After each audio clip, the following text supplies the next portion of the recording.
पौराणिक कथाओं के अनुसार माता अंजनी अपने पूर्व जन्म में इंद्राराज के महल की अप्सरा थी और उनका नाम पुंजिकस्थला था। वो रूप में आकर्षक और स्वभाव से काफी चंचल थी और अपनी इसी चंचलता के कारण उन्होंने एक बार एक ऋषि के साथ अभद्र व्यवहार किया था।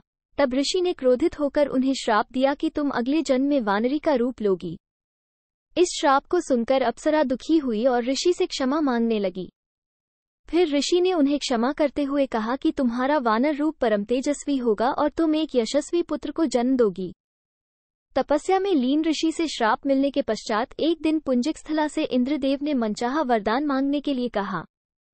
तब पुंजिकस्थला ने इंद्रदेव से कहा कि यदि संभव हो तो वो उसे ऋषि द्वारा दिए गए श्राप से मुक्ति प्रदान करें।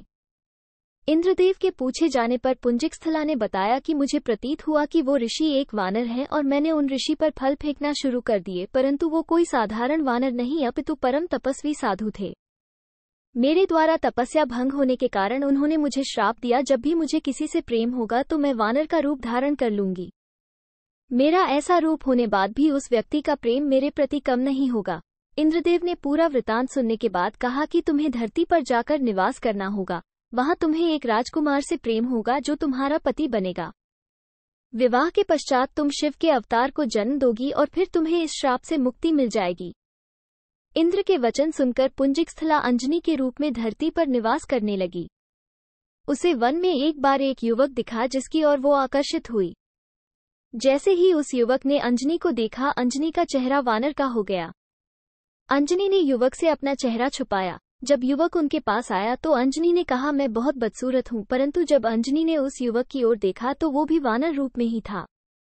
उस युवक ने बताया कि मैं वानरराज केसरी हूँ और जब चाहूँ तब मनुष्य रूप धारण कर सकता हूँ। दोनों को एक दूसरे से प्रेम हुआ और वे विवाह के बंधन में बंध गए।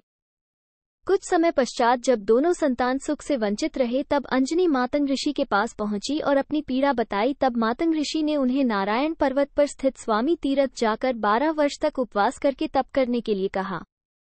तब एक बार वायुदेव ने अंजनी की तपस्या से प्रसन्न होकर वरदान दिया कि तुम्हें अग्नि, सूर्य, सुवर्ण, वेद वेदांगों का मर्मज्ञ और बलशाली पुत्र प्राप्त होगा। यह वरदान प्राप्त होने के पश्चात वे शिव जी की तपस्या करने लगी। तब शिव जी ने प्रसन्न होकर उन्हें वरदान मांगने के लिए कहा। तब अंजना ने ऋषि द्वारा मिले श्राप के विषय में बताते हुए कहा कि इस श्राप से मुक्त होने के लिए मुझे शिव के अवतार को जन्म देना है, इसलिए कृपया आप बाल रूप में मेरे गर्भ से जन्म लें।